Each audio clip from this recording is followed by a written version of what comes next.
নমস্কাৰ গুৱাহাটী টাইমছত সকলোকে স্বাগতম আৰু আজি আমাৰ মাজত উপস্থিত আছে মাৰ্ঘেৰিটা সমষ্টিৰ পৰা ৰাইজৰ দলৰ প্ৰাৰ্থী বুলি ক'ব লাগিব ইতিমধ্যে ৰাহুল চেত্ৰী ডাঙৰীয়া আপোনাক স্বাগতম জনাইছো নমস্কাৰ ধন্যবাদ ভাবকচোন মোৰ সমষ্টিত যদি আপুনি সায়েন্স পঢ়িম বুলি ক'লে আপুনি নিজৰ ঘৰখন নিজৰ অঞ্চলখন বাদ দি বেলেগ এখন অঞ্চললৈ যাব লাগে ডেট মিনছ আজিও তাত সায়েন্স কলেজ নাই আমি বিজেপিক জিকাবৰ কাৰণে বিজেপিৰ বিটি হৈ আমি কাম কৰা নাই কেলে কৰে তাৰ জ্বলন্ত উদাহৰণ আছে আমি ভাস্কৰ শৰ্মা ডাঙৰীয়া ঘৰ ঘেৰাও কৰিছোঁ স্মাৰ্ট মিটাৰ দিব লাগে বুলি ভাস্কৰ শৰ্মা ডাঙৰীয়া ঘৰ ঘেৰাও কৰিছোঁ আমি এই দলং দিব লাগে বুলি আমি বিভিন্ন সময়ত মানুহ যেতিয়া অপহৰণ কৰে মাৰ্ঘেৰিটা যেতিয়া মহিলাবোৰ নিৰুদ্দেশ হয় শিশুবোৰ যেতিয়া অপহৰণ হয় সেই জনতাৰ কাষত আমি কৈছোঁ তাত নিষ্পৃত জনতাৰ কাষত যোৱাটো অখিল গগৈ ডাঙৰীয়া ধৰ্ম তেওঁ গৰীয়া মুছলমানেই হওক মিয়া মুছলমানেই হওক তেওঁ আহোমেই হওক তাই বেংগলীয়ে হওক গোৰ্খাই হওক চাহ জনগোষ্ঠী আদিবাসী জনজাতি হওক অখিল দাৰ কথাটো হৈছে নিষ্পৃত জনতাৰ কাষত দুখৰ সময় যোৱাটোৱে অখিল গগৈ ডাঙৰীয়াৰ ধৰ্ম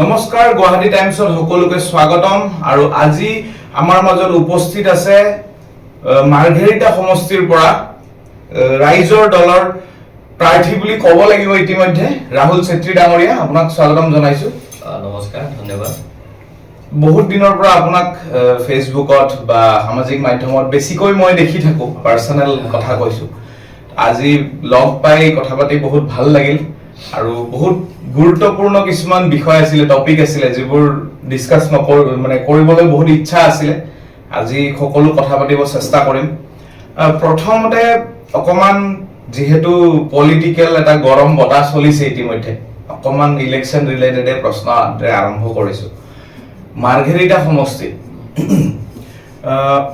আপুনি বিলং কৰে নেপালী কমিউনিটিৰ পৰা মই আগৰে পৰা মই মাৰ্ঘেৰিটা কেতিয়াও যোৱা নাই আগৰে পৰা শুনিছো কিন্তু যে বহুত বাগানিয়া মানুহ আছে অসমীয়া মানুহ আছে অলপ কেনেকুৱা মাৰ্ঘেৰিটাটো চমুকৈ আপোনাৰ পৰা জানিব বিচাৰিছো এতিয়া 1,72,000 মান টিং আছে আগত অবিভক্ত মাৰ্ঘেৰিটা বহুত ডাঙৰ প্ৰায় 2 লাখৰ প্লাছ এতিয়া আপোনাৰ 13টা পঞ্চায়ত এটা টাউন কমিটি তাত লিংগুইষ্টিক মানে ভাষিক হিচাপে চাবলৈ লিংগুইষ্টিক অসমীয়া মানুহৰ ভোটটো হাইয়েষ্ট তাৰ ভাষিক অসমীয়া ভোট হিচাপে চাবলৈ যে তাত আপোনাৰ চাহ জনগোষ্ঠী বা আদিবাসী তেখেতসকলো প্ৰায় 40,000 আছে আৰু তাৰ ওচৰে পাছৰে গোৰ্খা জনগোষ্ঠী বা নেপালী মানুহৰ ভোট সিমানেই আছে তাৰপিছত মাইনৰিটি বেল্টৰ ভোট আছে প্ৰায় 13-14,000 তাৰপিছত আপোনাৰ বেংগলী ভাষিক বেংগলী ভোট আছে তাত তাৰপিছত তাত আমাৰ ট্ৰাইবেল মানুহবোৰ আছে আমাৰ তাত আৰু আপোনাৰ পঞ্জাবী ভোট অলপমান আছে তাত আপোনাৰ সাউথ ইণ্ডিয়ান তাত তেলেগু স্পিকিং পিপল ভোট অলপমান আছে গতিকে মাৰ্ঘেৰিটা ডেমোগ্ৰাফিটো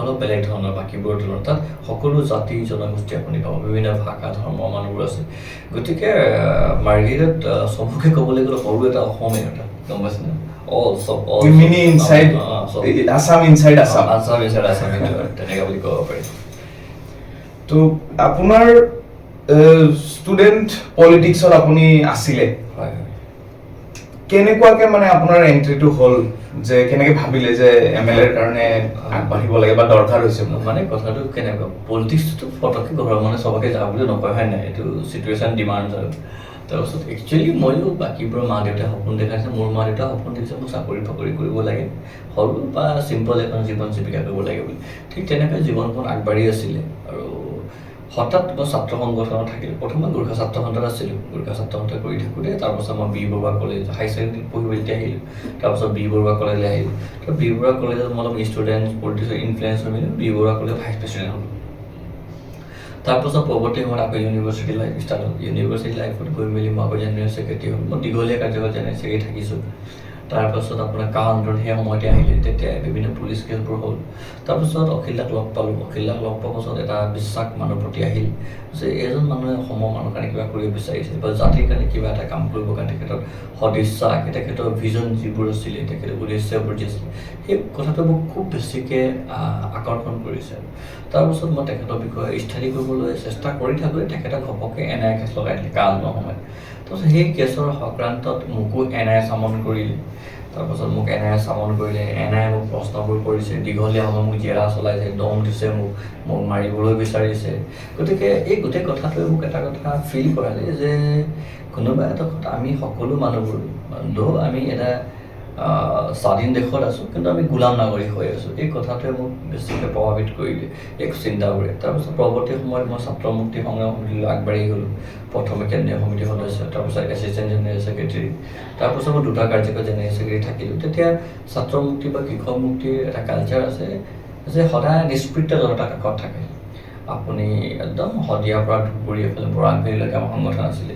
উচ্ছেদিত ৰাইজ, বানপীড়িত ৰাইজ, ছাত্ৰ ছাত্ৰীসকলে শৈক্ষিক পৰিৱেশৰ পৰা যিখিনি মূল্যবোৰ পায় সেইখিনি পোৱা নাই। গতিকে বিভিন্ন প্ৰতাৰকৰ যিখিনি বিষয় কথাবোৰে মোক মানে বেছি দহকে যাবলৈ মানে প্ৰেছাৰাইজ কৰিলে। মোক নিজকে প্ৰেছাৰাইজ কৰিলে যে নাই, আমি এই যি সমাজৰ যি কথাবোৰ কৈ আছোঁ, আমি নিষ্পৃত জনতাৰ যি মুক্তিৰ কথাবোৰ পাতি আছোঁ, ইয়াৰ পৰাতো আমি মুক্তি দিবৰ কাৰণে আমি সংসদীয় ৰাজনীতি কৰাটো ষ্টেণ্ড দিব লাগিব। আপুনি কিমান দিন আন্দোলন কৰি মুক্তি দিব পাৰিব? You have to finally go to a legislative procedure. তাৰপিছত মোৰ নিজৰ ঠাই ভাবকচোন, মোৰ সমষ্টিত যদি আপুনি ছায়েন্স পঢ়িম বুলি ক'লে আপুনি নিজৰ ঘৰখন, নিজৰ অঞ্চলখন বাদ দি পেলাই বেলেগ এখন অঞ্চললৈ যাব লাগে। ডেট মিনছ আজিও তাত ছায়েন্স কলেজ নাই। আমাৰ কলেজসমূহ আছে, তাত বিভিন্ন অভাৱবোৰ আছে। আমাৰ মেডিকেলবোৰ আছে, গৰ্ভৱতী মহিলাই মৃত্যুবৰণ কৰে। এটা কেঁচুৱা জন্ম হোৱাৰ লগে লগে এটা থ'বলৈ ICU নাই, CT স্কেন কৰিবলৈ মেচিন নাই, এক্সৰে কৰিবলৈ মেচিন নাই, ছ'ন'গ্ৰাফি কৰিবলৈ মেচিন নাই, চেলেন আছে, পাইপ নাই। গতিকে এই গোটেই চৰকাৰবোৰ কৈ থাকে যে বহুতখিনি ডেভেলপ হৈছে। মাৰ্ঘেৰিটা কথা মই বহুতখিনি ডেভেলপমেণ্ট কৰিছোঁ বুলি কয়, কিন্তু সঁচা কথা কোৱা নাই। আজিও মানুহবোৰ বানপীড়িত অঞ্চলত আছে, আজিও মোৰ মানুহবোৰে মাটি পট্টা পোৱা নাই। আজিও ART কোম্পানী নামৰ এখন কোম্পানীয়ে ইমান মানুহবোৰৰ মাটি আজিলৈকে পট্টা দিয়া নাই, তেওঁলোকক হেঁচা মাৰি ধৰিছে। মাৰ্ঘেৰিটা কয়লাৰ কাৰণে বিখ্যাত, চাহ খেতিৰ কাৰণে বিখ্যাত। অসম অৰুণাচল সীমান্তৱৰ্তী অঞ্চল, য'ত এটা সময়ত শ্ৰমিকসকলে গৈ কাম কাজ কৰিছিলে, আজি মোৰ অঞ্চলৰ মানুহবোৰে বহিৰাজ্যত যাবলগীয়া কাম কাজ কৰিবলৈ। মোৰ মাৰ্ঘেৰিটা বা আমাৰ মাৰ্ঘেৰিটাত মানুহবোৰে কাম কৰিছিলে, আজি মোৰ মাৰ্ঘেৰিটা, আমাৰ মাৰ্ঘেৰিটাই মানুহবোৰক আঁতৰি মেলি যাবলগীয়া হয়, কেৱল মাত্ৰ জীৱন আৰু জীৱিকাখন চলাই লৈ যাবৰ কাৰণে। গতিকে এই সকলো কথাবোৰে বহুত কথাবোৰক জোৰ দিয়ে আচলতে, আৰু এই সকলো কথাবোৰৰ পাছত মানুহবোৰ হতাশত ভুগিছে। তাৰপাছত মই এটা ষ্টেণ্ড দিছোঁ যে নাই, মই এই ৰিভলিউশ্যনটো আনিব লাগিব, মই এটা টীম সৃষ্টি কৰি মই ৰিভলিউশ্যনেৰী পলিটিকেল ফাইটটো কৰিব লাগে বুলি কৈ মেলি আজি আমি ৰাজনৈতিকভাৱে আৰু ছাত্ৰ মুক্তি সংগ্ৰাম সমিতি কৰিছোঁ। তাৰপিছত বিদায় লৈছোঁ খুব সন্মান সহকাৰে। তাৰপিছত ৰাইজলৈ যোগদান কৰিছোঁ, আৰু ৰাইজজনৰ যোগদান কৰাৰ দিনাও দেই মই আপোনাক কৈছোঁ, মই বহুত বিশালভাৱে জইন কৰিছিলোঁ। মই মানুহবোৰৰ লগত আলাপ আলোচনা কৰিছিলোঁ। মই এৰাউণ্ড 4000 ৰাইজক লৈ প্ৰায় 35টাতকৈ বেছি মানুহ গৈছে বাছত। সৰু গাড়ীত প্ৰায় আপোনাৰ 60-70টামান গৈছে, মটৰচাইকেল এক্সট্ৰা। তেনেকৈ মানুহবোৰক লৈ মেলি বিশাল যোগদান কৰিছোঁ, মানুহবোৰৰ আশীৰ্বাদ বিচাৰিছোঁ। তেনেকৈ নেতৃত্বই ঘোষণা কৰিছে ৰাহুল চেত্ৰী পৰৱৰ্তী সময়ত মাৰ্ঘেৰিটা সমষ্টিৰ বিধায়কৰ প্ৰাৰ্থী হ'ব বুলি। তাৰ মতে কাম কাজ কৰি এই পৰ্যায়লৈকে পাইছোঁ। আৰু এটা বিশ্বাস আছে, মই জাতিৰ নামত ৰাজনীতি নকৰোঁ, ভাষাৰ নামত নকৰোঁ, মই ধৰ্মৰ নামত নকৰোঁ। মই কিন্তু শিক্ষাৰ ব্যৱস্থাৰ কাৰণে পলিটিক্স কৰিম, মই এডুকেশ্যনৰ কাৰণে কৰিম, মই হেল্থ বা স্বাস্থ্যৰ কাৰণে কৰিম, মই নিবনুৱাসকলক সংস্থাপন দিব লাগে পলিটিক্স কৰিম, মোৰ মানুহবোৰক মাটি পট্টা দিব লাগে মই সংস্থাপনৰ কাৰণে মই পলিটিক্স কৰিম, মোৰ মানুহবোৰে যে চাহপাতৰ দামটো পোৱা নাই, চাহপাতবোৰ পেলুৱাই দিবলগীয়া মই তাৰ কাৰণে পলিটিক্স কৰিম, মোৰ মানুহবোৰে যে সামান্য এটা কথাৰ কাৰণে নিজৰ অঞ্চলটো বাদ দি বেলেগ এখন অঞ্চললৈ যাব লাগে, একোৱেই নাপালে মাৰ্ঘেৰিটাত সকলো দিছে। মাৰ্ঘেৰিটাত এটা সময়ত অৰুণ গগৈ ডাঙৰীয়া ভৰি দিছিলে, এটা সময়ত পদু বৰদলৈ ডাঙৰীয়া ভৰি দিছিলে, হয় নাই কওক, এটা সময়ত সৰ্বনন্দ ডাঙৰীয়া সেইখিনি মাৰ্ঘেৰিটা ভূমিতে ভৰি দি মেলি আমাৰ ডিব্ৰুগড় লোকসভা ভিতৰৰ পৰা তেওঁক ইলেকশ্যন খেলা। মাৰ্ঘেৰিটাত তেওঁ চিনি পায়, পবিত্ৰ মাৰ্ঘেৰিটা ডাঙৰীয়া আমাৰ তাৰে চিনি পায় মাৰ্ঘেৰিটা। আমাৰ ৰামেশ্বৰ তেলী ডাঙৰ তাৰে পৰা সাংসদ হ'ল, এটা সময়ত MLA খেলিবলৈ গৈছিলে, কামাখ্যা প্ৰসাদ ডাঙৰ তাৰ পৰা MLA খেলিবলৈ গৈছিলে, এতিয়া সাংসদ হ'ল, বহুত কেন্দ্ৰীয় মন্ত্ৰীবোৰ হ'ল আমাৰ তাত। কিন্তু আমাৰ মাৰ্ঘেৰিটাই কি পালে? একোৱেই নাপালে। গতিকে এই নিষ্পৃত জনতাৰ কাষত আমি এক সংগ্ৰাম কৰিব লাগিব, আৰু এই সংগ্ৰামটো সহজ নহয়, কষ্টকৰ আছে, সকলো ডাঙৰ যুদ্ধ আছে, সহজ নহয়, কষ্টকৰ বাট, কাঁইটৰ বাট, কিন্তু সেই বাটত মই যাবলৈ বিচাৰিছোঁ। সেই বাটত খোজকাঢ়ি মেলি মই মোৰ মানুহবোৰক মুক্তি দিবলৈ বিচাৰিছোঁ, আৰু মোৰ বিশ্বাস জনতাই কথাবোৰ বুজি পাব। বৰ ধুনীয়াকৈ আপুনি বুজাই দিলে, মানে ইমান ধুনীয়াকৈ ক'লে, মই আই ৱাজ ৱাকিং in a dream, I feel like that, মানে বেচিকেলি তো ভাল লাগিছে আপোনাৰ যোনটো মিছন আপোনাৰ গ'ল গোটেইখিনি আমি ক্লিয়াৰ হলো বুজিব পাৰিলো বৰ্তমান সময়ত মাৰ্ঘেৰিটা সমষ্টিত আমি যিমান দূৰ জানো যে ৰাইজৰ দলে যদি প্ৰাৰ্থী দিয়ে আৰু যি বিৰোধীৰ যিকেইটা গ্ৰুপছ আছে দল আছে সবে যদি সাপোৰ্ট কৰে মাৰ্ঘেৰিটা সমষ্টিত কিন্তু ৰাইজৰ দলৰ কেণ্ডিডেট বা বিৰোধীৰ কেণ্ডিডেটজন জিকাটো প্ৰায় খাটাং আমি যিমান দূৰ আমাৰ সাৰ্ভেৰ মতে আমি ফিল কৰিছো তো হেনে সমস্যাত এতিয়া দেখিব পৰা গৈছে যে যি বিৰোধীৰ যোনটো সিট লৈ আপোনাৰ হেৰি হেয়া ঠিক কিবা এটা ক্লিয়াৰ হোৱা নাই যেন লাগিছে ইতিমধ্যে যোৱাকালি পৰহি অখিল গগৈ ডাঙৰীয়াও কৈছে তাৰপিছত লুৰিণজ্যোতি ডাঙৰীয়াও কৈছে যে হেৰি নহ'ব নেকি মানে সব মিত্ৰতাটো হ'ব লাগে বুলি প্ৰথম কোৱা মানুহটো আমাৰ পাৰ্টি আৰু মই এতিয়াও ষ্টেণ্ড দিছোঁ মোৰ যোৱাকালি আমাৰ পাৰ্টি কৰ্ণলৈ মই তাতো কথাবোৰ কৈছোঁ আমাৰ যিখিনি ক'বলগীয়া কথাখিনি এটা কথা ঠিক জিকা মানুহটো ইলেকশ্যন খেলিব লাগে দেই মই আপোনালোককো ৰিকুৱেষ্ট কৰিছোঁ মাৰ্ঘেৰিটা সমস্যা আপোনালোকে ছাৰ্ভে কৰক নিৰপেক্ষ মানে ছাৰ্ভে কৰক আপোনালোকে গাঁৱৰ মানুহৰ পৰা মত লওক ব্যৱসায়িক পৰা মত লওক টাউনৰ মানুহৰ পৰা মত লওক যুৱক যুৱতীসকলৰ পৰা মত লওক তাত ৰাইজৰ দলৰ প্ৰাৰ্থীজন শক্তিশালী নে কংগ্ৰেছৰ প্ৰাৰ্থীজন শক্তিশালী মই বাৰে বাৰে কৈছোঁ বিৰোধীসকলক যে আপোনালোকে নিৰপেক্ষ তদন্ত কৰক আৰু কথাটো হৈছে নিৰপেক্ষ তদন্ত কৰিব লাগিব আৰু তদন্ত কৰা মানুহবোৰ খুব মানে নিউট্ৰেল আৰু সঁচাকৈ বিজেপিক হৰুৱাম বুলি ভাবিব লাগিব যদি নিৰপেক্ষ নহয় তদন্ত কৰা মানুহটো তেতিয়াহ'লে ফপ হ'ব তাততো আৰু এনেই মিছামিছিকৈ টাইম পাছ কৰি লাভ নাই গতিকে মোৰ কথাটো হৈছে এই মুহূৰ্তত আমি যুঁজিব পৰা আমাৰ শক্তি আছে আমি ভাস্কৰ শৰ্মা ডাঙৰীয়াক নিন্দাসৰণ কৰা দিব পৰা আমাৰ লগত দম আছে ক্ষমতা আছে আৰু তাৰ অনুসৰি আমি কাম কাজবোৰ কৰি আছোঁ আমি বিজেপিক জিকাবৰ কাৰণে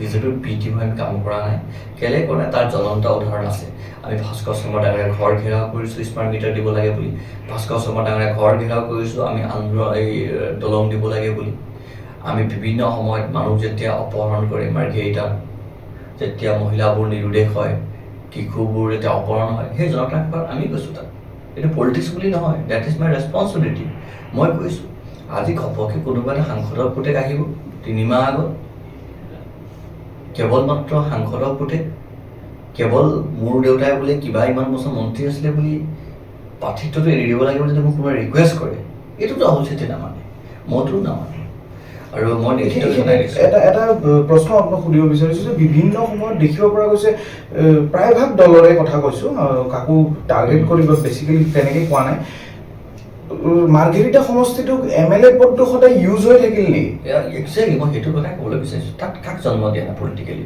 চব ডাঙৰ ডাঙৰ ভেটাৰান লিডাৰে নাম মই নকওঁ চব ডাঙৰ ডাঙৰ ভেটাৰান লিডাৰে এতিয়াতো আৰু তাৰপিছতো মাৰ্ঘেৰিটাই কি পালে হা তাৰপিছত মাৰ্ঘেৰিটাই কি পালে পূৰ্বৰ যিসকল নেতা তেওঁলোকে লাজ পাব লাগে মাৰ্ঘেৰিটাত গৈ যে আকৌ নিৰ্বাচনী প্ৰচাৰ চলাম বুলি ক'ব পাৰে তেওঁলোকে লাজ পাব লাগে ইমান ধুনীয়া মাৰ্ঘেৰিটা ইমান ৰিচৰ্চ থকা মাৰ্ঘেৰিটা ইমান সম্পদ থকা মাৰ্ঘেৰিটা ধ্বংস কৰি দিয়াৰ পাছত আজি আমাৰ মাৰ্ঘেৰিটা বুলি কোৱাৰ লগে লগে মানুহবোৰে কয়লাৰ চিণ্ডিকেট বুলি কয় তাতো আহিলো কয়লাৰ চিণ্ডিকেট বুলি কয় আমি দুখ নাপাওঁ নেকি আমি মাৰ্ঘেৰিটা পঢ়াৰ কাৰণে মাৰ্ঘেৰিটা আছে য'ত মাৰ্ঘেৰিটাৰ পৰা ইতিহাস থকা ঠাই মাৰ্ঘেৰিটাত ষ্টীল ৱেল্ডৰ আছে মাৰ্ঘেৰিটাত 32টা ট্ৰাইব আছে মাৰ্ঘেৰিটাত ডিহিং আছে বুঢ়ীডিং আছে মাৰ্ঘেৰিটাত আপোনাৰ চুকাফা স্বৰ্গদেউ চাউলুং চুকাফাৰ ইতিহাস থকা ঠাই মাৰ্ঘেৰিটাত বনাঞ্চল আছে সেউজীয়া আছে নদী আছে মাৰ্ঘেৰিটাত প্ৰতিভাবোৰ আছে এই কথাবোৰ কেলে নাপাতিলে মাৰ্ঘেৰিটাত ল'ৰা ছোৱালীবোৰ নাম আহিলে আজি কিন্তু কয়লা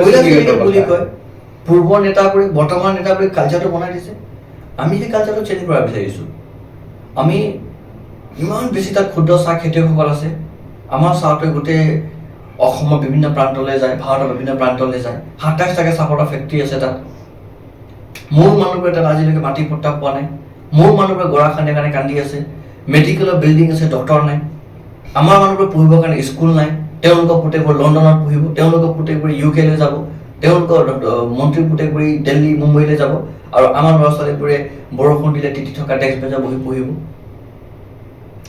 তেওঁলোকৰ ঘৰৰ মানুহ গা বেয়া হ'লে মূৰ বিষালে GNRC যাব ভৰিৰ বিষালে এপলো যাব পেট বিষ হ'লে তেওঁলোকে ব্ৰহ্মপুত্ৰলৈ যাব আৰু আমাৰ গাঁৱৰ মানুহ ল'ৰা ছোৱালী আমাৰ মাৰ্ঘেৰিটা মানুহবোৰ যদি গা বেয়া হয় কিবা হয় তেওঁলোকে কি কয় এইটো চৰকাৰী হস্পিটেললৈ যাব তাত শুবলৈ বিচনা নাই ফেন নচলে লাইট নজ্বলে এইবোৰ পৰা পৰিত্ৰাণ পাব লাগিব ন, এইবোৰ পৰা মুক্তি পাব লাগিবতো।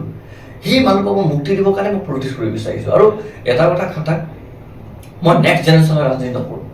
যি দিব আছে মই দিম, যিমান দিনলৈকে মই পাৰিম, শক্তি থাকিব পাৰিম। সেইটো নহয় যে বুঢ়া বয়সতে লাখুটিখন ধৰি থাকোঁ, প্ৰস্তুত হৈ থাকিম। ন, এইবোৰ পলিটিক্স আমি বিশ্বাসে নকৰোঁ। আমি এটা সময়লৈকে পলিটিক্স কৰিম, তাৰপিছত আমি নতুনত্ব বাট এৰি দিব লাগিব।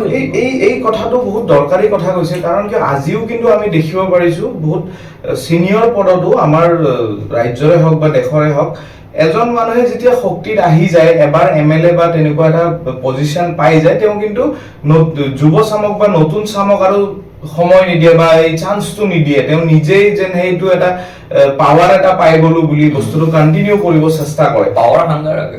হয়, এই বস্তুটো বহুত বেয়া, কাৰণ আমি সদায়, ইভেন ময়ো বিচাৰো যে ইয়াং মানুহ লাগে। আজি আমি ইয়াং ফেচ হওক, ইয়াং মাইণ্ডছ হওক, এটা বস্তু যেতিয়া তেওঁলোকে কৰে বা এটা বস্তুলৈ আগবাঢ়ে, বস্তুখিনি দেখিব পৰা যায় যে ৰাইজে যেনেকুৱাকে বিচাৰে তেনেকুৱা ধৰণৰ ডেভেলপমেণ্ট এটা বা চেঞ্জেছ এটা দেখিব পৰা যায়। একচুৱেল চেঞ্জ মেকাৰ্ছ বুলি ক'ব লাগিব। তো আপুনি আজি যদি মাৰ্ঘেৰিটা সমষ্টিৰ পৰা আহে, ইতিমধ্যে ছাৰ্ভেৰ পিনৰ পৰা যিখিনি কুৱেশ্যনৰ ভিত্তিত মই আপোনাক এটা প্ৰশ্ন কৰিব গৈ আছো। মাৰ্ঘেৰিটা সমষ্টিৰ পৰা যদি আপুনি জয়ী হয়, পাৱাৰত আহে, প্ৰথম এনেকুৱা বস্তু কি কৰিব বুলি আপুনি ভাবিছে? চাওক, মাৰ্ঘেৰিটাটো প্ৰথম কথাটো মই য়ং জেনেৰেশ্যনলৈ চিন্তা কৰিছোঁ। কেলৈ চিন্তা কৰিছোঁ, আমাৰ তাত যোন য়ং জেনেৰেশ্যন আছে, বহুত এক্সপ্লইট, তেওঁলোকক বহুত প্ৰতাৰণা কৰা হৈছে। আজি মই যে বি বৰুৱা কলেজ আহি পঢ়িবলগীয়া হৈছে মাৰ্ঘেৰিটাৰ পৰা গুৱাহাটী, মই কিয় আহিলোঁ? এই প্ৰশ্নটো মই নিজকে কৰিছোঁ। ডেট মিনছ মোৰ তাততো ভাল কলেজ নাই। মোৰ মাক যদি গা বেয়া হয়, মই মাজতে মোৰ মাক চেন্নাই লৈ গৈছোঁ। কিয় লৈ গৈছোঁ? মোৰ দেউতা ক্ষুদ্ৰ চাহ খেতিয়ক। মোৰ দেউতাই চাহপাত পেলাই দিয়া মই ৰাস্তাত দেখিছোঁ। মোৰ চকুৰ সন্মুখত মানুহবোৰৰ ঘৰ উৰি যোৱা দেখিছোঁ বানপানীত। মোৰ চকুৰ সন্মুখত মানুহবোৰ বহি ৰাজ্যত গৈ মেলি মৃত্যু হৈ অহা দেখিছোঁ। গতিকে এটা নিৰ্দিষ্ট কাম বুলি নহয়, আৰু সকলো কাম এদিনতে মই কৰিব নোৱাৰোঁ, এইটোও মই জানো। বাট আই উইল ফাইট। মই যুদ্ধ কৰিব বিচাৰিছোঁ, মই ফাইট কৰিব বিচাৰিছোঁ, আৰু মই শান্তি প্ৰতিষ্ঠা কৰা বিচাৰিছোঁ। আমাৰ গাঁৱৰ ল'ৰা ছোৱালী ভাল কলেজ স্কুলত পঢ়ক, শিক্ষাটো গ্ৰহণ কৰক, চাকৰি পাওক, তাৰ কাৰণে মই ৰাস্তাবোৰ আনিব বিচাৰিছোঁ। আমাৰ ক্ষুদ্ৰ চাহ খেতিয়কসকলে উচিত মূল্য পাওক, তাৰ কাৰণে মই কথা পাতিব বিচাৰিছোঁ। মেডিকেলবোৰ আনিব লাগিব। মেডিকেল কেলৈ আনিব নোৱাৰিম? ডিব্ৰুগড় মেডিকেল কলেজ ইমান ডাঙৰ আছে, যদি আমি অলপমান ডিমাগবোৰ লগাওঁ, আমি তাৰ মেডিকেলৰ ডক্টৰবোৰক লৈ গৈ মেলি যদি আমি MOUখন চাইন ইন কৰাই মেলি মাৰ্ঘেৰিটাত আমি কি এইটো কৰাব নোৱাৰোঁ নেকি? এপ্ৰেণ্টিছটো আমাৰ তাত কৰক, ওচৰতে আমি ফুডিং লজিঙৰ ব্যৱস্থা কৰাই দিম, লাগিলে মিনিমাম কিবা এটা ৱেজেছৰ ব্যৱস্থা কৰাই দিব লাগিব। If there is a possibilities, of course আমি তাত ডক্টৰবোৰ যিমানখিনিলৈকে যাব পাৰি আপুনি চেষ্টা কৰিব। মই চূড়ান্ত পৰ্যায়ত যাম। আৰু মইতো চব সোণৰ চামুচলৈ জন্ম ফালৰ পৰাই নহয়। মই কোনখন গাঁৱৰ পৰা আহিছোঁ, কোনখন ঘৰৰ পৰা আহিছোঁ, আপোনালোকে কোনোবা এদিন খবৰ ল'লে গম পাব। আমি খুব চিম্পলিচিটি লাইফৰ জীয়াই থকা মানুহ। মোৰ আৰু যদি ৰাহুল চেত্ৰীক টিকেট নিদিয়ে, এইটো ডাঙৰ কথা নহয় টিকেট নিদিয়াটো। মোৰ পাৰ্টিয়ে মোক টিকেট দিব। যদি আমাৰ যে ল'ৰাবোৰ ওলাই নাহে ন, আপোনাক কৈছোঁ, প্ৰতিটো ভৱিষ্যত মিডল ক্লাছ ঘৰৰ ল'ৰাই বা ফিনেন্সিয়েলি বেকগ্ৰাউণ্ড নথকা ঘৰৰ ল'ৰাই কেতিয়াও MLA খেলিম বুলি সাহস কৰিব নোৱাৰিব। ইয়াত এটাই কালচাৰ চলিব, মন্ত্ৰীৰ পুতেকেই খেলিব, তাৰ নাতিটোৱে খেলিব, তাৰ ভতিজাটোৱে খেলিব, যিটো ইমান দিনে হৈ আহি আছে। মইতো এগেইনষ্ট কৰোঁ দে, হয়ে বাৰু। মানে পাৰ্টি বুলি কংগ্ৰেছ হওক, BJP হওক, আমাৰ পাৰ্টি হওক, মই এইটো চিষ্টেম ছাপৰ্ট নকৰোঁ নাই আৰু। মই কাৰো গোলাম নহয়, মইতো কাৰোবাৰ পৰা ধাৰ খাই থকা নাই। মোৰ এইটো right to freedom of speech and expression আছে মোৰ। মই সেইটো কথা মই ধৰোঁ, মই ভাৰতৰ সংবিধানটোক মানো, মই ঈশ্বৰকো মানো। মই সেইটো কথা খুব দমতে কওঁ। আমি এখন সমাজ পৰিৱৰ্তন কৰিবলৈ আহিছোঁ। পৰিৱৰ্তন এটা দুটা দিশত কৰিলে আমি বহুত পিতাৰ দিশৰ কথাবোৰ চিন্তা কৰিব লাগিব। গোটেই পুতেকটো বুলি বিদেশত থাকিছে, কি কৰিব আপোনাৰ পুতেক? মই 10 বছৰ পাছত পলিটিক্সৰ পৰা ৰিজাইন ল'ম, তাক মই 2 বছৰ আগত পাতি মেলি পলিটিশ্যন লগাই দিম, তাক মই 3 মাহ আগত পাতি মেলি পলিটিশ্যন লগাই দিম। What is this? জাতিৰ নামত পলিটিক্স কৰিছে, জনগোষ্ঠীৰ নামত পলিটিক্স কৰিছে। এনেকৈ মোৰ সমাজখন জীয়াই থাকিব নেকি? এনেকৈ আমাৰ সমাজখন চলি থাকিব নেকি? ন, এইবোৰ হ'বলৈ দিব নোৱাৰোঁ। মই জানো, মই বাৰে বাৰে কৈছোঁ, খুব কষ্ট হ'ব মোক যুঁজিবৰ কাৰণে। এতিয়াতো চবেই ঘেৰিব, প্ৰশ্ন কৰিব, ভাল কথা বেয়া কথাও ক'ব, বাট মই মোৰ স্থিতিত অটল। মোৰ লক্ষ্য বান্ধি লৈছোঁ, মোৰ টাৰ্গেট বান্ধি লৈছোঁ, মোৰ টাৰ্গেটৰ পৰা মোৰ লক্ষ্যৰ পৰা অলপমান উইদাউট কম্প্ৰমাইজিং তিলমানো কম্প্ৰমাইজ নকৰাকৈ আপোচ নকৰাকৈ মই যুঁজিম। আৰু এই যুঁজখনত মোৰ অন্তৰটোৱে কয়, মোৰ অন্তৰ আত্মাটোৱে কয়, জনতাৰ মাজত থাকি গম পাইছোঁ যে ২৬তে বিশাল এক পৰিৱৰ্তন মাৰ্ঘেৰিটাত হ'ব। অকণমান যদি মাৰ্ঘেৰিটাৰ পৰা বাহিৰত ওলাই আহোঁ অসমৰ টপিকত, অখিল গগৈ ডাঙৰীয়াই বহুত কষ্ট কৰি আছে আৰু এনেকুৱা দেখিব পৰা গৈছে যে ভেৰি চুন অসমৰ বিৰোধী বুলি ক'লে হয়তো ৰাইজৰ দলে ষ্টেপ ইন কৰিব, য'ত বৰ্তমান সময়ছোৱাত কংগ্ৰেছে সেইটো জাগা লৈ থৈছে। তো দেখিব পৰা গৈছে আৰু যোনবোৰ AIUDFৰ যোনবোৰ জাগাত গ্ৰীপ আছিলে, দখল আছিলে, সেইবোৰ জাগাত লাহে লাহে ৰাইজৰ দল সোমাব চেষ্টা কৰিছে বা সক্ষম হৈছে সোমাব, ৰাইজৰ লগত কানেক্ট হ'ব পাৰিছে। আৰু আমি ছ'চিয়েল মিডিয়াত দেখিব পাৰোঁ অখিল গগৈ ডাঙৰীয়াক এটা খুব নাম দিয়া হৈছে, তেওঁক ইটিকিং কৰি মাতা হয়, মিয়া লাভাৰ। এই সমগ্ৰ বস্তুটোৰ বিষয়ে অকণমান আপুনি কি ভাবে? প্ৰথম কথাটো হৈছে অখিল গগৈ ডাঙৰীয়া মাছ লিডাৰ, তেওঁ জনতাৰ নেতা, জনগণৰ মাজৰ পৰা আহিছে। অখিল গগৈ ডাঙৰীয়াক যি মানুহে জীৱনত দেখাই নাই, যি মানুহে অখিল গগৈ ডাঙৰীয়াক কাষৰ পৰা দেখি পোৱা নাই, কথা পাতি পোৱা নাই, সেই মানুহবোৰে ঘৰৰ বিচনাত থাকি ফেচবুকত কমেণ্ট দিয়াটো সহজ আৰু সেইখিনি মানুহক আপুনি বুজাব নোৱাৰে। অসমত এষাৰ কথা আছে ন, শুই থকা মানুহকে জগাবলৈ সহজ, যোনে শুই থকা নাটক বা অভিনয় কৰে তাক উঠাবলৈ টান। গতিকে আজিৰ তাৰিখত অখিল গগৈ ডাঙৰীয়াক কংগ্ৰেছে মাজে মাজে ইগন'ৰ কৰিব বিচাৰে, but that is not practical.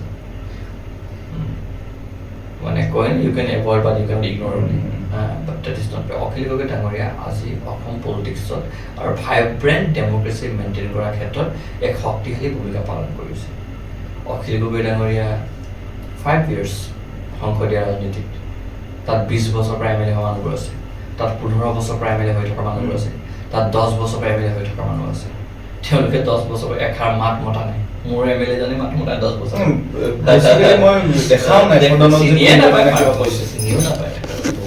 Because কাম কৰিব লাগিব ন, চিনি পাব হয়। গতিকে অখিল গগৈ ডাঙৰীয়াই লাষ্ট 5 yearsত এজ এ MLA আৰু এজন বিৰোধী MLA চাই মই ভাবোঁ তেওঁ ছাকচেছ। আৰু বিৰোধীত থকাটো আমাৰ লক্ষ্য নহয়, আমাৰ লক্ষ্যটো হৈছে আমি চৰকাৰ গঠন কৰাটো।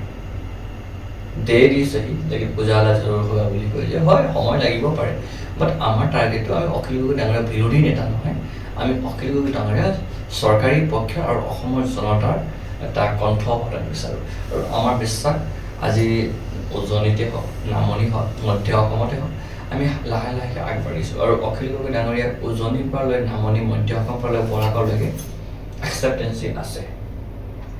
আৰু সেই একচেপ্টেঞ্চি কোনোবা এটা পলিটিকেল পাৰ্টি একচেপ্ট নকৰিব পাৰে, বাট একচেপ্টেঞ্চি আছে।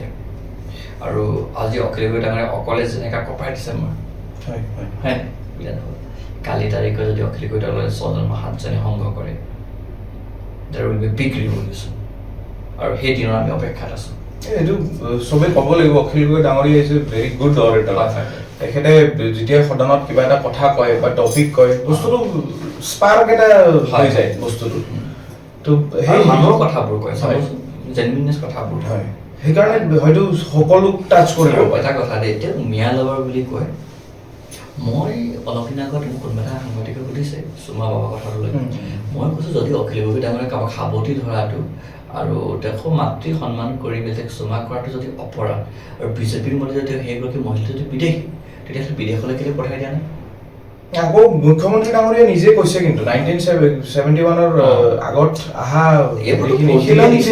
এই ৱৰ্ডটো কিন্তু তেওঁ নিজে দিলে, পলিটিকেলি ষ্টেণ্ড কৰে এইটো। আৰু অখিল গগৈ ডাঙৰীয়া ইমেজটো তেওঁলোক কালাৰ কৰিব বিচাৰে, ইমেজটো কালাৰ কৰে।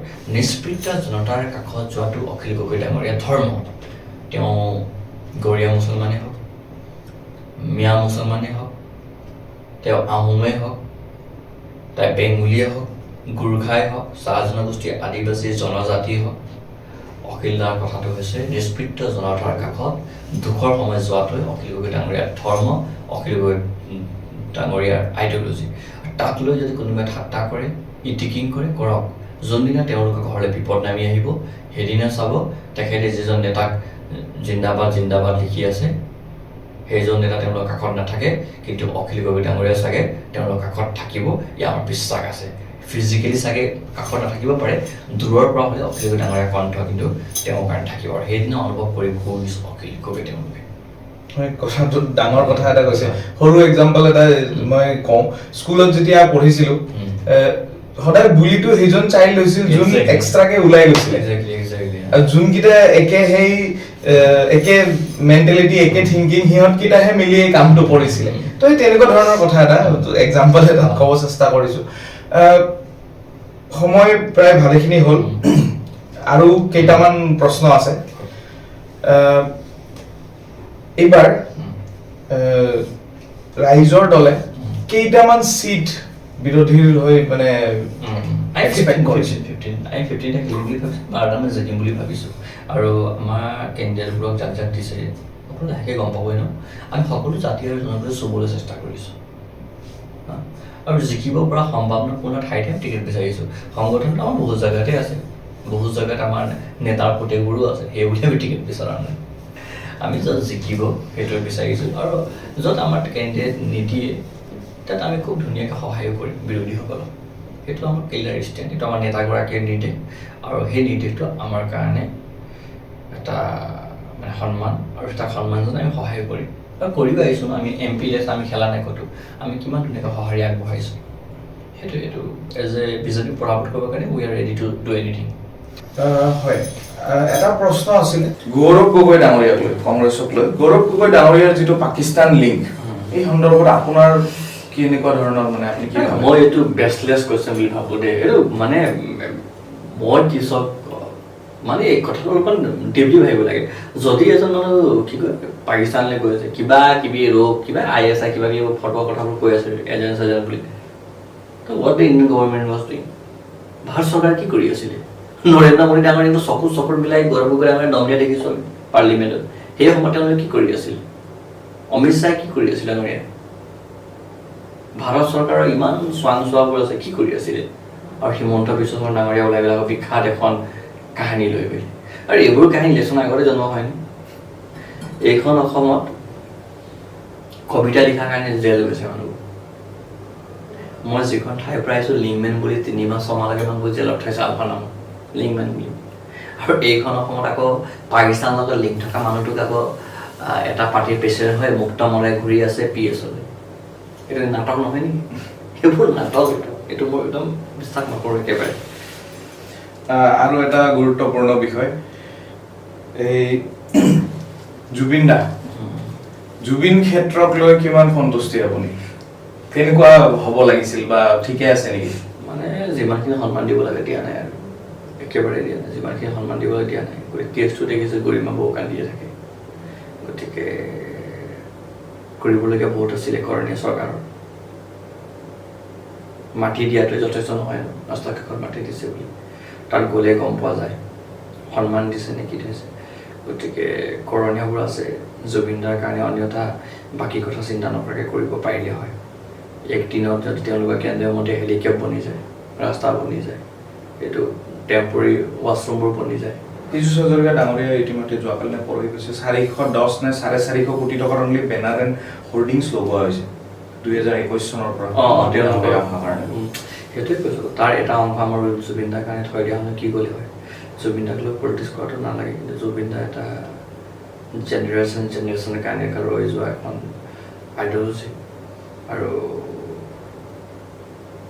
মানে ছিংগাৰ আৰু মানে কয় ন গায়ক আৰু শিল্পী বুলি কয় তেওঁ এটা শিল্পী যোনে অসমৰ কাৰণে বহুত কথাবোৰে কৰিছে তেওঁ কাৰ কাৰণে মাত মাতি ষ্টুডেণ্ট খেতিয়ক সকলোৰে কাৰণে মাত মাতিছে আৰু সেইজন মানুহ মৰ্যাদা কিমান দিছে দেখিছোঁ বহুত কথাবোৰ আছে যি কৈ গৈছিলে প্ৰায় এটা বাণীৰ নিচিনা লাগে আজি এটা গতিকে বহুত কথাবোৰে আছে সেইখিনি কথাবোৰ ক'লে এতিয়া মানুহবোৰে প্ৰটেষ্ট কৰিছে বুলি ভাবে কিন্তু যিমানখিনি সন্মান দিব লাগিছিলে জুবিনদাক এইটো দিয়া নাই অন্তিম স্তৰৰ পিনে আহিছোঁ আমাৰ জৰিয়তে মাৰ্ঘেৰিটাবাসী ৰাইজলৈ আপোনাৰ মেছেজ কেনেকুৱা থাকিব মই মাৰ্ঘেৰিটাবাসী ৰাইজক এটাই কথা কওঁ সাজু হৈ থাকক নতুন এখন পৰিৱৰ্তনৰ দিশে আমি আগবাঢ়িব লাগিব আমি নতুন এখন মাৰ্গেৰিটা কৰি তুলিব লাগিব যিখন মাৰ্গেৰিটা প্ৰতিগৰাকী মাৰ্গেৰিটা পাখিৰ স্বাভিমানৰ মাৰ্গেৰিটা হ'ব যিসকলে মাৰ্গেৰিটা বাদ দি পিনে অন্য ৰাজ্যত গৈ কাম কাজ কৰি আছে তেওঁলোকে উভতি যদি আহিব পাৰে প্ৰতিগৰাকী মানুহে যাতে স্বাভিমানেৰে গৌৰৱেৰে জীয়াই থাকিব পাৰে সমস্যা থাকিবই কিন্তু সমস্যা বিশাল পাহাৰৰ দৰে হ'ব নালাগে গতিকে সেইখিনি কথাই কৈছোঁ আৰু শেষত এটা কথা কওঁ মাৰ্গেৰিটাই এবাৰ শিকিব মাৰ্গেৰিটাই যুঁজিব মাৰ্গেৰিটাই জিলিকিব আৰু মাৰ্গেৰিটাই জিকিব সুন্দৰ এটা আপুনি মানে এটা লাইনত যেন বহুত কথা বুজাই দিলে নেক্সট আগবাঢ়িছোঁ আমাৰ একদম অন্তিম কোৱেশ্চনেৰ ৰেপিড ফায়াৰ ৰাউণ্ডলৈ আপোনাক নাম কেইটামান কম আপুনি কি ভাবে ভাল শ্বৰ্টত আনচাৰ দিব প্ৰথমতে আৰম্ভ কৰিছোঁ আমাৰ মাননীয় প্ৰধানমন্ত্ৰী নৰেন্দ্ৰ মোদী ডিগ্ৰী চোৰা ওকে অমিত শ্বাহ তেখেতৰ কিমান ড্ৰামেবাজ অসমৰ মুখ্যমন্ত্ৰী হিমন্ত বিশ্ব শৰ্মা পাৱাৰ হাংগাৰ ক্ষমতাৰ লোভী মমতা বেনাৰ্জী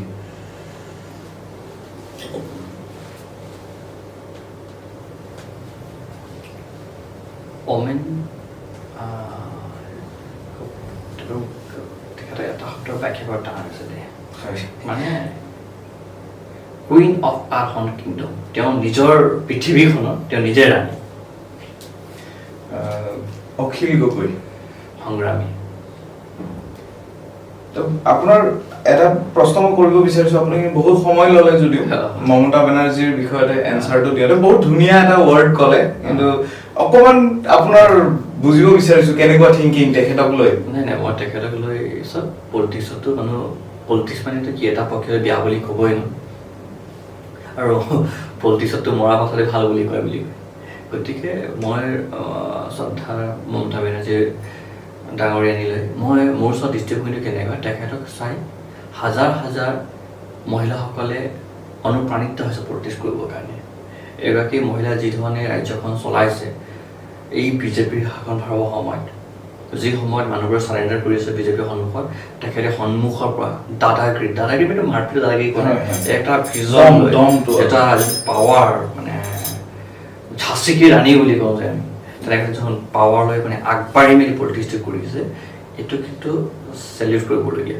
আৰু এজ এ গোৰ্খা মই তেওঁ কিন্তু আমাৰ গোৰ্খা সম্প্ৰদায়ৰ মানুহবোৰে আমাৰ গোৰ্খা জনগোষ্ঠী গোটেই ভাৰতৰ গোৰ্খা জনগোষ্ঠীৰ মানুহবোৰে দাৰ্জিলিঙত গোৰ্খালেণ্ড বিচাৰি আছে সেই ক্ষেত্ৰত তেখেতৰ স্থিতিটো আকৌ বিপৰীত তেওঁ নিদিওঁ বুলি কয় গতিকে সেই পলিটিক্সৰ কথা এতিয়া মই নাজানো আৰু তেখেতক কিন্তু তেখেতৰ as a personality I respect her from deep of my heart I have respect for her আৰু তেখেতে খুব এডুকেটেড এটা চাম ইয়ং জেনেৰেশ্যনক আগুৱাই দিছে দেই এতিয়া পাৰ্লিমেণ্টত দেখিছে ন তেখেতসকলৰ কথাবোৰ গতিকে যিখিনি যুক্তিসংগত কথাবোৰ থ'ব পৰা এডুকেটেড এটা টিমক আগুৱাই আনিছে গতিকে মমতা বেনাৰ্জী ডাঙৰীয়াৰ পৰাও আমি শিকিবলগীয়া আছে মই ভাবোঁ মানুহৰ ভাল গুণ বেয়া গুণ থাকে কিন্তু মোৰ দৃষ্টিত মমতা বেনাৰ্জী ডাঙৰীয়ানীৰ ভাল গুণটো মোৰ চকুত বেছি জিলিকি আছে সেইকাৰণে মই তেখেতক ক'ম তেখেত ৰাণী নিজৰ পৃথিৱীখনত এদিনে কিবা আহিছিলে নে কালি উল্টা খেদাই পঠাই দিছে যোনটো সময়ত আমাৰ মানুহবোৰে ভয়ত বিজেপি জইন কৰি আছে তেখেতে উল্টা খেদাই পঠাই গতিকে সেই খুঁটিকেইটা যোনকেইটা তেওঁ পুতিছে নিজৰ এম্পায়াৰটো খাৰা কৰিছে কোনো ভাঙিব পৰা নাই বা হিলাব পৰা নাই মানে তেখেতে কেৱল মাটি এচিড মই নাথাকেতো মই মাজতে এবাৰ চাইছিলোঁ বানপানী কিবা হৈছিলে তেখেতে লগাই এটা শাৰী লগাই থাকে যে হোৱাইট কালাৰ কাপোৰটো আঁঠুৱাটোলৈকে দাঙি মেলি জোতা লগাই মেলি বোকা পানীৰ মাজত খোজকাঢ়ি আছে কেতিয়াবা দেখিছোঁ শ্লাম এৰিয়াত গৈ মেলি দোকানটো এনেকুৱা বনাওঁ বুলি কথা পাতি আছে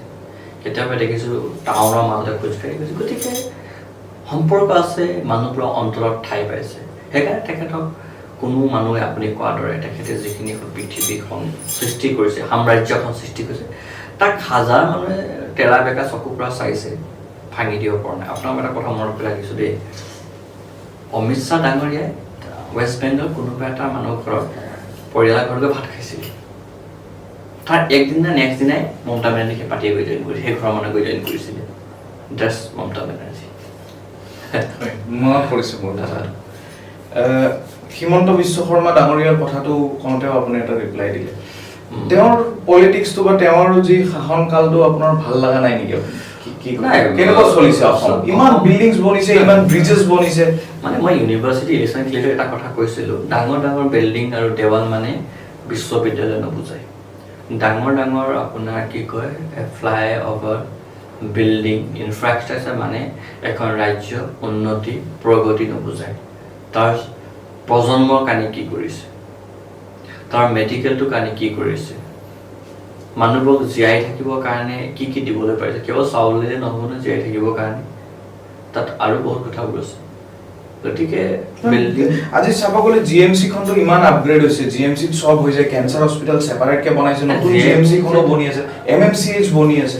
মেডিকেল কৈছে মানে মেডিকেলটো আপুনি মেডিকেলটো বনিছে বুলি কৈছে, কালি যদি ঈশ্বৰে নকৰক ডাঙৰ যদি গা বেয়া হয় কোনোবা এটা মন্ত্ৰী ঘৰৰ, GMCত থ'ব জানো? এইমছো আহি গ'ল, এইমছটো আহিছে, এইটো সময় আছে বাৰু। আৰু সকলো মানুহৰ কাৰণে সকলো ঠাইতো উচিতো নহয় ন। আপুনি একেবাৰে সেই বৰাকত থকা মানুহ ঘৰৰ কথাও চিন্তা কৰিব লাগিব। গুৱাহাটীত বিল্ডিং বনিছে মানে মোৰ মাৰ্কেটত ভাল হোৱা নাইতো, তাৰ মানে ধিং ভাল হোৱা নাইতো, তাৰ মানে বৰাক ভাল হোৱা নাইতো, তাৰ মানে কাৰ্বি আংলং, ডিমা হাছাও, উত্তৰ পাৰ ভাল হোৱা নাইতো। অভাৰঅল ডেভেলপমেণ্ট লাগিব ন। আজি ইউনিভাৰ্চিটি বনাইছে, ইউনিভাৰ্চিটি কিমানটা ডিপাৰ্টমেণ্ট আছে, কিমানটা চেণ্টাৰ আছে, পইচা দি পঢ়িব লাগে ইউনিভাৰ্চিটিৰ ভিতৰত। আজি অসমত কিমানটা ল' কলেজ আছে, চৰকাৰী কলেজ পঢ়িব পৰা, হিচাপ দিয়কচোন।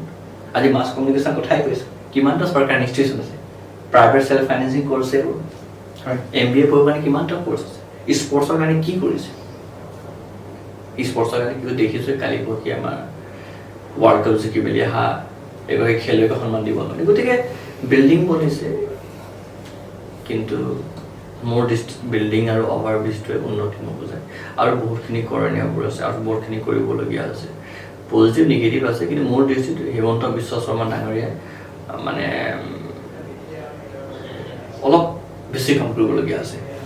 এতিয়া যি মাৰ্চৰ 10 তাৰিখে 9,000 টকাকে মহিলাসকলে পাব, মানে পইচা দিয়াটো আপুনি বিৰোধিতা কৰিলেও পিটিবই মানুহবোৰে।